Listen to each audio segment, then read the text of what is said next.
Hola, bienvenidos a esta charla en la silla con expertos de la silla llena y con Laura Soto de la silla vacía. Mientras se va conectando la gente, les cuento con quién estamos acá. Estamos con Juan Carlos Garzón.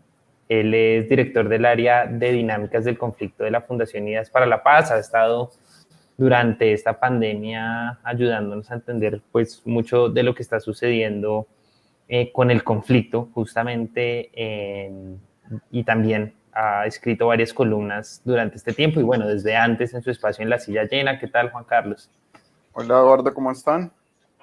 También nos acompaña Kyle Johnson. Él también ha escrito bastante en La Silla Llena y recientemente fundó una fundación que se llama Conflict Responses, CORE, por sus siglas en inglés, CORE. Básicamente ellos hacen investigación en estos temas y pues desde antes de esa creación venía cubriendo también, pues no cubriendo, escribiendo sobre el tema desde su trabajo en La Silla. Bienvenido, Kyle. Hola Eduardo, muchas gracias, ¿cómo están?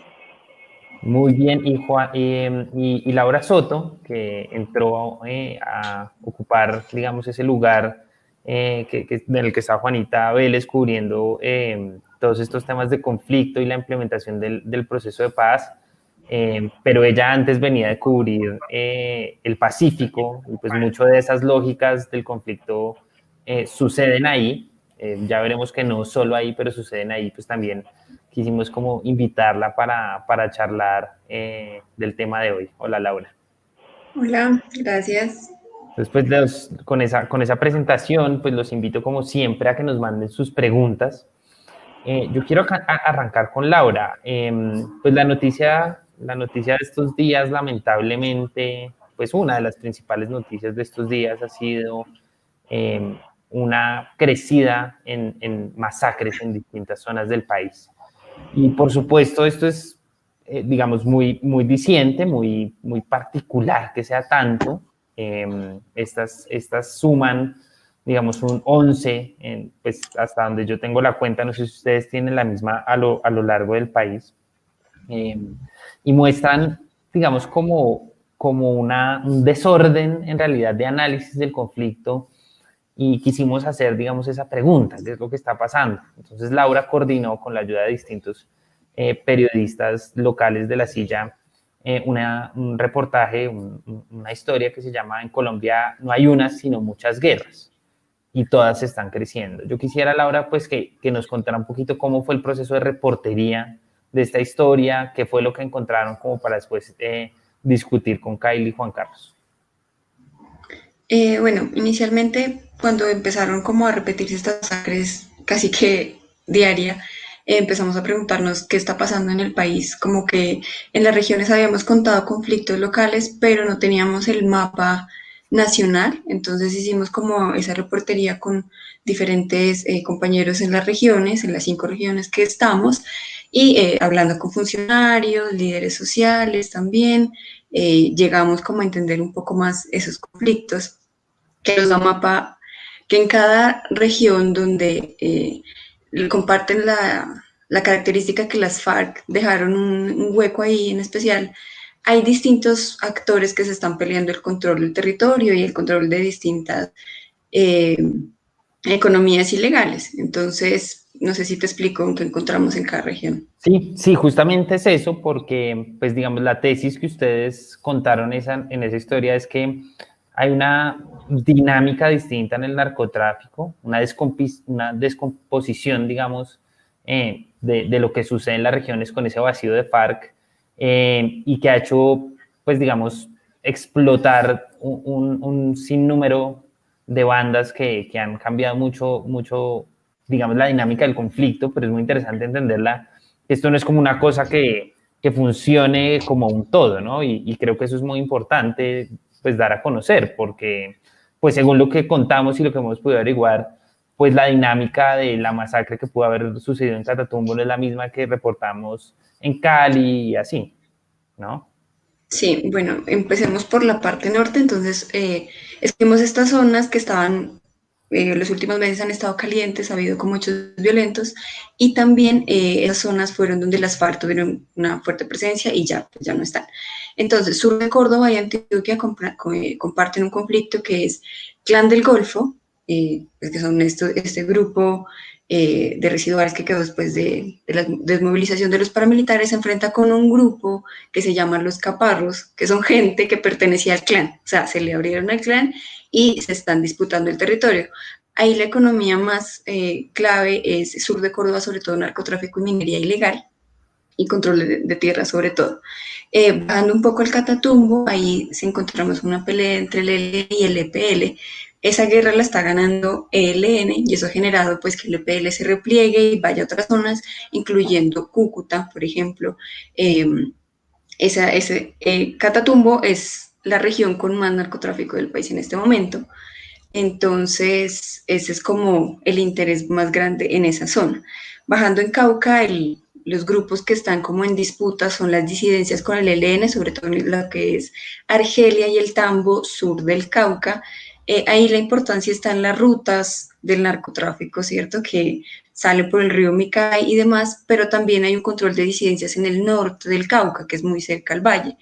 Ahí la importancia, pues ahí hay cultivos de marihuana, pero también es un enlace con otros departamentos como Tolima y también es como un punto que da, es un cruce hacia el sur. Bajando un poco más a Nariño, Nariño es el segundo departamento con más hectáreas de coca sembradas. Ahí hay unos conflictos locales también entre disidencias que ya estaban sentadas cuando apenas las FARC salieron y entregaron las armas, incluso un poquito antes, y otras nuevas que están queriendo ingresar al territorio, esto sobre todo en Tumaco, que es el segundo municipio con más hectáreas de coca. En la cordillera de Nariño hay una dinámica que hay un grupo que está queriendo entrar y se fortaleciéndose mucho, que es Autodefensas Gaitanistas de Colombia o Clan del Golfo, con otra disidencia de las FARC. Tenía entendido que se llama Franco Benavides, pero también hay posiblemente presencia de una disidencia que está en Cauca, en el sur de Cauca. En el sur, bajando al sur, lo que es Meta, Caquetá, Huila, ahí encontramos la presencia de dos disidencias, que son que está al mando de Gentil Duarte y del ex jefe guerrillero Iván Mares. Estas dos, todavía el gobernador del Meta ha denunciado que se enfrentan, todavía en terreno no lo han confirmado como tan claro, pero esa presencia allí es clave en el sur porque es una zona donde históricamente ha sido retaguardia de las FARC, es montañosa, es fácil de esconderse, es lejos de todo, entonces eso le permite como una fortaleza armada a los grupos que están ahí, como una posición estratégica. Y en Chocó finalmente está entre Clan del Golfo y el ELN, por minería ilegal sobre todo. Por el control de la minería yo creo que la gente que nos oye puede estar, pues digamos, son 1000 nombres, invito como un poco a leer esa nota, pero justamente esto refleja, Kyle y Juan Carlos, una cita que sacamos de Kyle, y es que el mando local hace que sus guerras sean locales, o sea, esto es un tema de mandos locales y disputa justamente de un vacío. Juan Carlos, ¿cómo ve como toda esta lista? Porque al final del día, pues es eso, es como un desorden, una explosión de temas y de conflictos locales. Bueno, yo empezaría por decir que lo que nos ha dicho Laura, pues da cuenta de que ahora es muy difícil tener una narrativa nacional, es decir, contar el conflicto bajo una misma idea o una misma historia, ¿no? Antes nosotros hemos tenido periodos en nuestra historia en donde si nosotros hubiéramos tenido esta conversación hace unos 20 años, la narrativa hubiera podido ser mucho más clara y hubiéramos dicho, no, es que aquí hay unas guerrillas, unos paramilitares, una lucha por el poder, ¿no? Como una narrativa mucho más clara. Hoy esa narrativa es más difícil de construir. Pero lo segundo es que creo que mi llamado también es a que reconozcamos que no es la primera vez que estas regiones están pasando por este momento, que varias de estas regiones ya han pasado por procesos de paz y guerra y reactivación de la confrontación antes, ¿no? Que en algún momento el Estado tuvo la perspectiva de poder fortalecer como unas ventanas de oportunidad para fortalecer su presencia. y digamos otra vez estamos como viviendo un ciclo de reactivación. Y esto es importante porque pues hay que entender que la confrontación armada en Colombia no es un comportamiento lineal, ¿no? Como una sola trayectoria, sino que el proceso de transformación del conflicto e incluso de la reducción de la violencia en Colombia es un proceso de idas y vueltas. El Estado colombiano se ha construido de esa manera y siempre tenemos como esta percepción o esta sensación de que estamos volviendo al pasado. Entonces, pues para las comunidades obviamente el referente del pasado está, y aquí tenemos una mezcla como de elementos coyunturales, que son los que destaca Laura un poco como cuál es la fotografía hoy, basados en unos elementos estructurales, y yo terminaría pues esta parte diciendo que yo creo que tenemos que empezar a contar al país de otra manera, es decir, contar la confrontación armada de otra manera.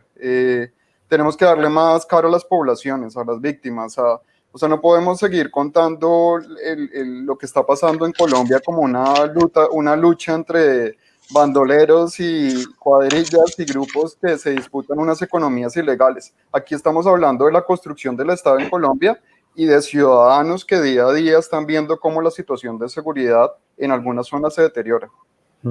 Kai, quiero retomar justamente la frase, y pues por supuesto pues que comentes sobre todo lo que ha hecho Laura y Juan Carlos, que citamos tuya. El mando local hace que sus guerras sean locales y sean más difíciles de parar. Sí, claro, pues eso un poco hace referencia a lo que hacía Juan Carlos. Desde hace 20 años había una narrativa nacional más fácil de construir, en que el mando de los grupos armados, literalmente la estructura de mando de los grupos armados era nacional. Había conflictos o, digamos, había violencia en, digamos, Meta, Putumayo, Nariño, Catatumbo, etcétera.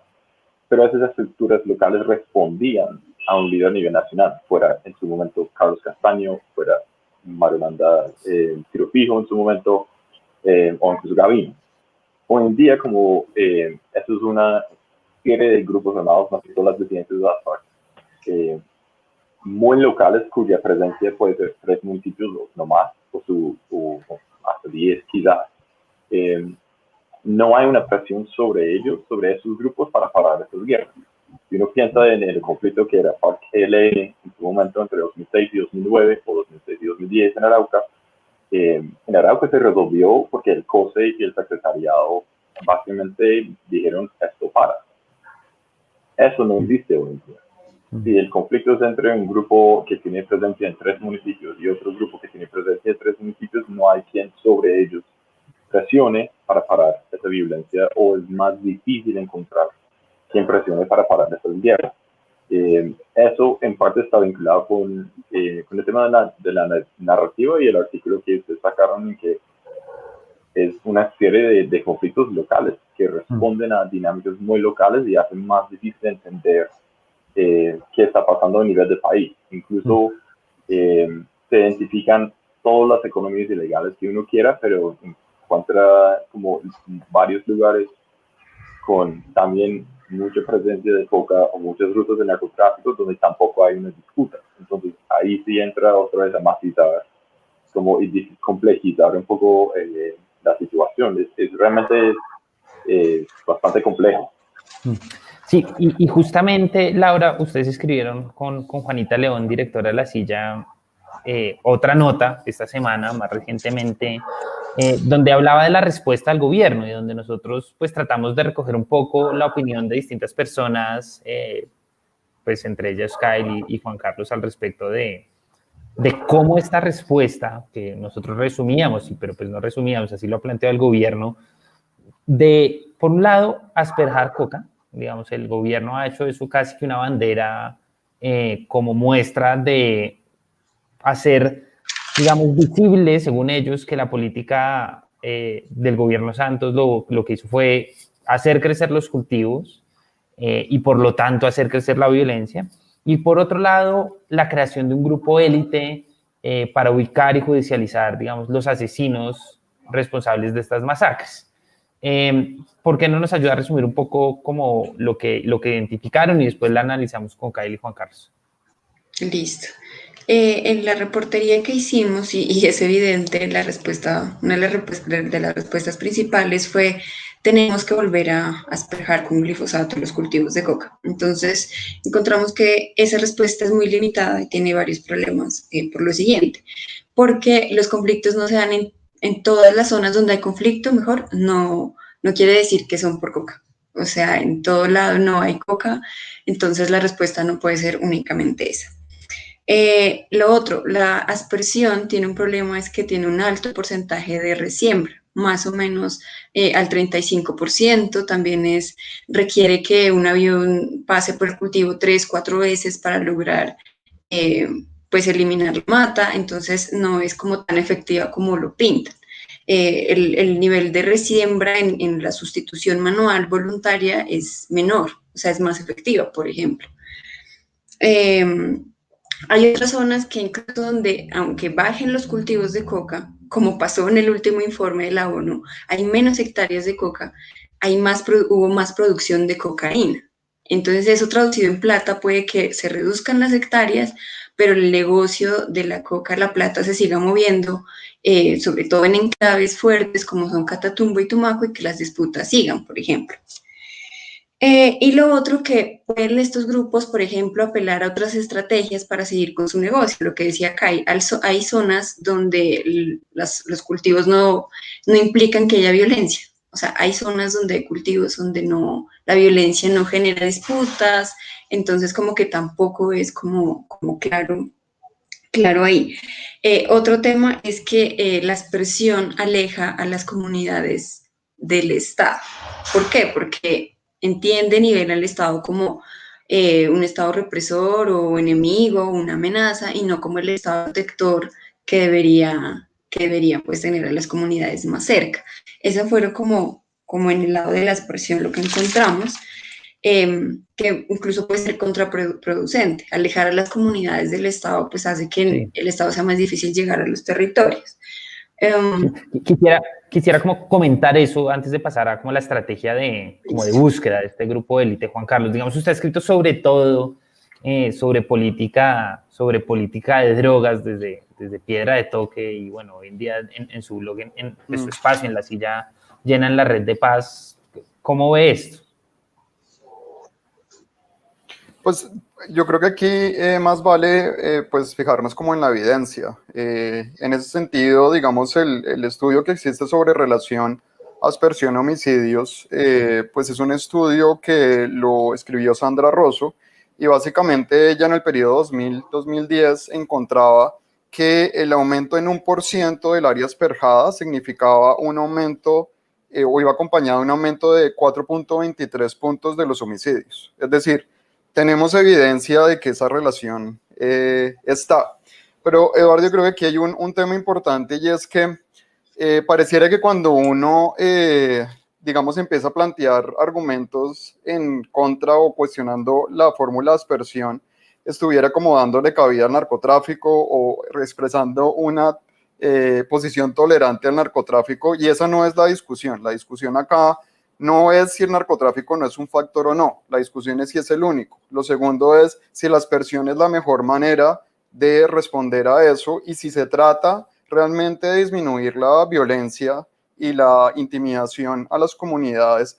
Digamos que hay eslabones que podrían verse afectados de manera más directa a través de otras acciones. Es decir, lo que me parece aquí es que estamos hablando, no es que nos pongan a debatir alrededor de la aspersión sí o no, sino que nos pongamos de acuerdo que sí, el narcotráfico es una amenaza, el narcotráfico implica un riesgo, pero lo que estamos cuestionando es, primero, la relación de aspersión y homicidios, y segundo, que la aspersión sea como la vara mágica, la bala de plata para disminuir los cultivos, y si disminuimos los cultivos, luego entonces vamos a disminuir pues la violencia.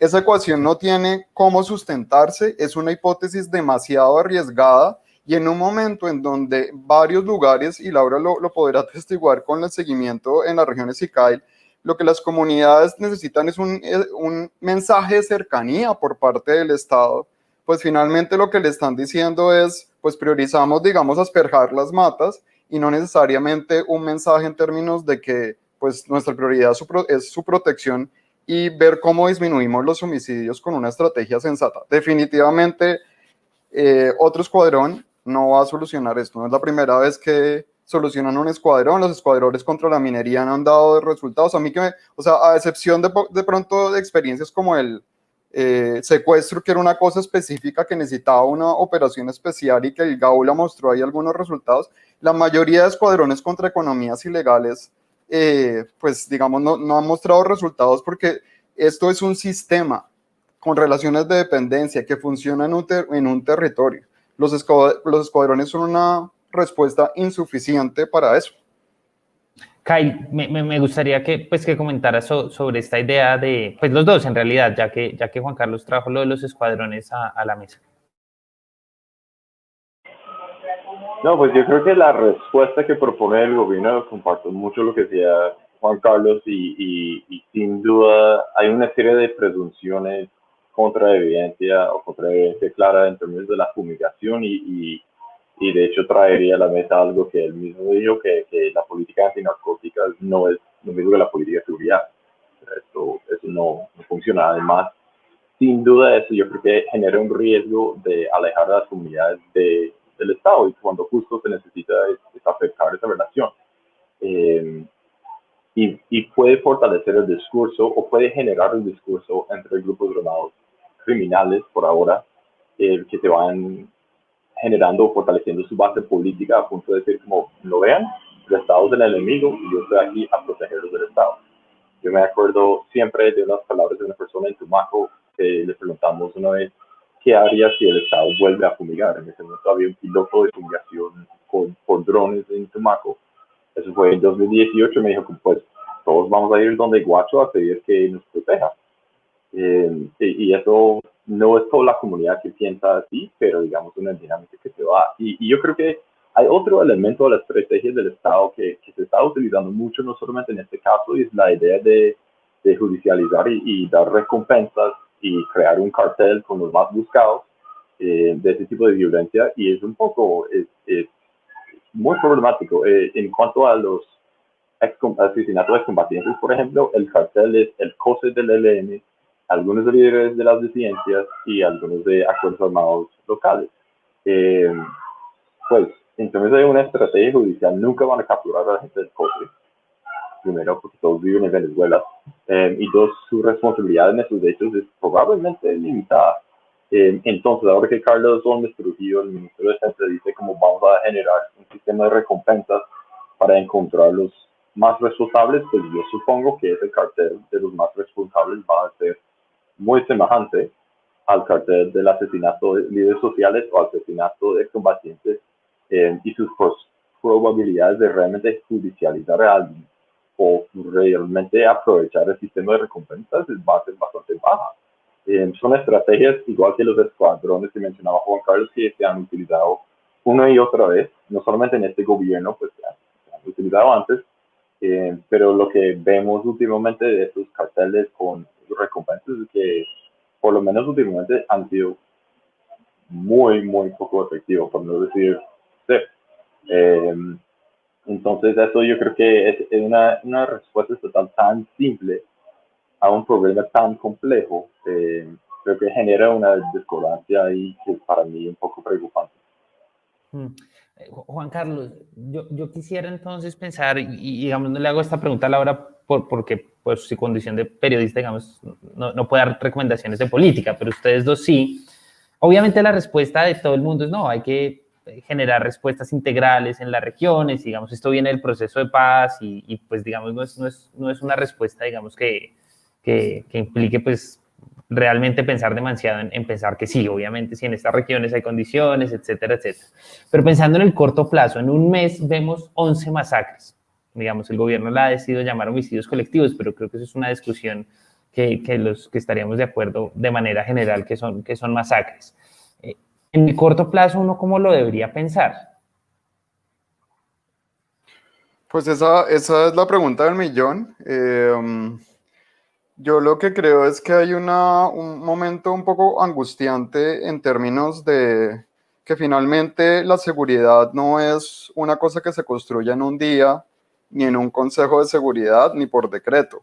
Es decir, ni a través de una unidad. La seguridad es un proceso que involucra a muchos actores y que sobre todo requiere de crear capacidades locales. Entonces, la pregunta concreta hoy es que yo creo que hay como dos cosas o tres que el gobierno debería pensar. Lo primero es, no solamente eso se trata de ajustar algunas cosas, sino un mensaje político claro. Y aquí me parece que el mensaje no ha sido mirar hacia adelante y presentar como un plan hacia el futuro, sino más bien mirar hacia atrás. Y no solamente el gobierno, también en la oposición, digamos que está como en el mismo plan y es señalamientos y a ver quién tiene la... Incluso de manera engañosa, Claro, pues, digamos, y a ver con estas cifras, quién tiene digamos, esta gráfica famosa de Duque. ¿quién tiene la culpa? Lo segundo, yo en estos días estaba, hay un libro muy interesante que pregunta, pues, realmente qué han hecho bien los buenos mandatarios en Estados Unidos, los presidentes. Y el autor del libro decía, miren, uno de un presidente no debería esperar que sea un héroe de acción, ni que salga a resolver todos los problemas. Uno lo que debería esperar de un presidente es que tenga liderazgo, que sepa conformar un buen equipo y que sepa dirigirlo. Y me parece que en eso, en estos días, hemos visto que hay muchas cosas que ajustar si uno quiere tener un buen plan de seguridad. Y lo tercero es que yo creo que esto finalmente, yo creo que estamos en un momento en donde la fuerza pública tiene que tener una reflexión seria sobre lo que está haciendo y sobre una cuenta pendiente que no se abordó en la mesa de La Habana, que es el tema de la reforma al sector de seguridad y eso qué implica. Ese tema pasó derecho en La Habana y hoy estamos un poco pagando las consecuencias de eso. Lo segundo es sobre la implementación del acuerdo de paz, que tampoco va a ser la vara, digamos, la vara de plata para solucionar esto, pero una implementación a medias y sin convencimiento ha mandado un mal mensaje a las comunidades. Y lo tercero es que empecemos a construir Estado, pero no desde Bogotá, es un Estado que se debe construir con la gente en los territorios, con el diálogo con los alcaldes. Y si uno habla con los alcaldes tienen miles de necesidades en un momento muy difícil. Entonces yo creo que aquí, Eduardo y quienes nos están viendo es, nosotros podemos tomar, digamos, este tema y esta difícil situación en un momento de polarización y empezar a hacer señalamientos mientras que el problema no se resuelve, o podríamos tal vez encontrar un momento de unidad y de cohesión y decir, pensemos colectivamente cómo resolver esta cosa y sobre todo tengamos en claro que no, o sea, que bajo ningún punto de vista, ni posición política, ni justificación, podemos tolerar que la violencia en Colombia vuelva a incrementarse, ¿no? Yo creo que por ahí va el camino. Yo sé que no estoy pues proponiendo el plan y la hoja de ruta específica, pero finalmente sería responsable hacerlo y las respuestas están en lo local, el cambio va a ser incremental a punta de ensayo y error y esto nos va a llevar tiempo. Kyle, para concluir esta charla que ya casi llega a media horita, insisto, pues si alguien quiere hacer una pregunta final, pero si no, ¿cómo lo piensas desde tu condición más de analista hacia la ruta que se debería seguir? Digamos, estamos de acuerdo que la idea de hacer cosas integrales desde las comunidades es la respuesta, pero en el corto plazo, pues eso genera muchos problemas. 11 masacres en lo que lleva del mes. Pues sí, yo comparto mucho lo que dice Juan Carlos. Cualquier solución va a tomar tiempo. No hay de otra, desafortunadamente. Pero yo creo que yo profundizaría un poco en el lado de dos temas. Uno, yo creo que lo primero que se puede hacer en el corto plazo es tomar esos primeros pasos. Esos primeros pasos nos pueden poner en el camino, un mejor camino, aunque no nos van a dar la solución de bala de plata, como decía Juan Carlos. Yo creo que uno, necesitamos mensajes más fuertes del gobierno de que masacre por masacre no vale, no un tema. Yo creo que el mensaje de Miguel Ceballos de que no puede haber una masacre y una pelea entre narcos es un poco el mensaje equivocado, porque uno pues puede haberla técnicamente, pero dos, hace una implicación que en algunos casos la seguridad pues no pasa nada, como narcos matando narcos, todo bien. Aunque dentro de esos bandos de narcos hay jóvenes que quizás hubiera querido estudiar, hubiera querido salir de su zona, hubiera querido hacer otra cosa, pero ahí terminan la guerra. No es tan sencillo así. También yo creo que dentro de la fuerza pública o el Ministerio de Defensa, incluso yendo más allá del ejército, también pensando en la policía, yo creo que se necesita un cambio en pensamiento en dos sentidos. Uno, de que matar a un comandante en grupo armado es igual que proteger a la comunidad. No lo es. Sí, es un poco también de pensar cómo se va a medir el éxito de la política, ¿no? Pues eso Con Juan Carlos también. en otra charla hablábamos de cuál es el indicador de las hectáreas de coca, hectáreas o cómo es el indicador, tal vez No, cabecillas, ¿no? incluso es una estrategia para como crear un enemigo común, como Guacho, el enemigo de todo el país, como David, el enemigo que hay que combatir, y los mataron o los capturan y llega otro Guacho a reemplazar. O sea, eso se ha visto y está demostrado, o sea, no. Claro. Y no solamente es que llegue otro guacho, es que también puede que el grupo cuyo comandante fue neutralizado, como dicen, pierda poder, pero entra otro a llenar ese vacío de poder. O sea, ese es el segundo problema. Necesitamos una política de seguridad que busque proteger a la población civil. Y eso es clave en términos de construir relaciones también con ellos. Y todavía hay partes del Estado, más allá de la fuerza pública, que ven esta zona como llenos de criminales, llenos de un montón de cocaleros, pero no llenos de ciudadanos colombianos que tienen derechos. Y eso yo creo que es el reclamo más fuerte y en la profundidad de los cocaleros, que se vean y tengan sus derechos respetados como ciudadanos. Yo creo que eso sería un primer paso, pensar en la protección de la población civil como lo más central en ese sentido. También, sí, repito lo que decía Juan Carlos, hay que trabajar no solamente con autoridades locales que tienen un montón de dificultades y cada vez más responsabilidades al mismo tiempo, sino también con las comunidades, especialmente los resguardos indígenas, los consejos comunitarios, las organizaciones campesinas, que realmente pueden ser un aliado muy importante para el Estado, para muchas políticas, pero hoy en día todavía se ve un poco de señalamiento y problemas en esa relación muy serios que son de vieja data, pero no se superan. Pues Pero bueno, hay un punto adelante, que Juan estamos Carlos. terminando, pero un punto adicional. Sí, Y no, que, tranquilo. pues todas las cargas se ponen un poco en el Ejecutivo, ¿no? Y yo entiendo pues, Ya, que eso sí. sea así, pero nosotros veníamos Y en el presidente, ¿no? claro, en el presidente, pero nosotros veníamos, digamos, como con una labor que yo creo que era una trayectoria muy positiva de varios funcionarios, por ejemplo, en la Fiscalía, en términos de mejorar la investigación en los homicidios, de generar, por ejemplo, unidades, creo que se llamaban unidades por la vida en las oficinas regionales de la Fiscalía. Tuvimos, digamos, un plan para reducir los homicidios que uno le podía gustar o no. Y esto porque no podemos olvidar que en Colombia de cada 10 homicidios se esclarecen 2. Y se esclarecen no es que sean, no es, digamos, que se acaba la impunidad. El esclarecimiento es que hay alguna noticia judicial, alguna idea de quién está detrás de los hechos.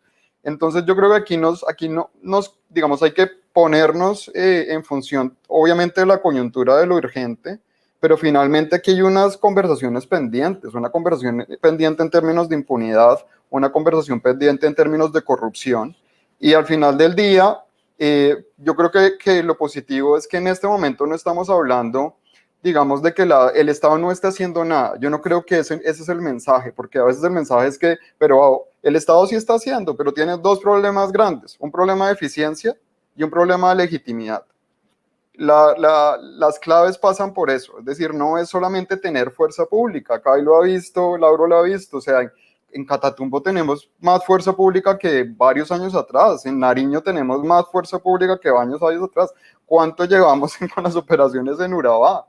Ya la cuestión, y esto como dice Francisco Gutiérrez Sanín, no es tanto de cuánto Estado tenemos, no solamente la cantidad del Estado, sino la calidad del Estado. Por ahí pasa de aprovechar los pocos recursos que tenemos. Eso, por ahí pasa la discusión.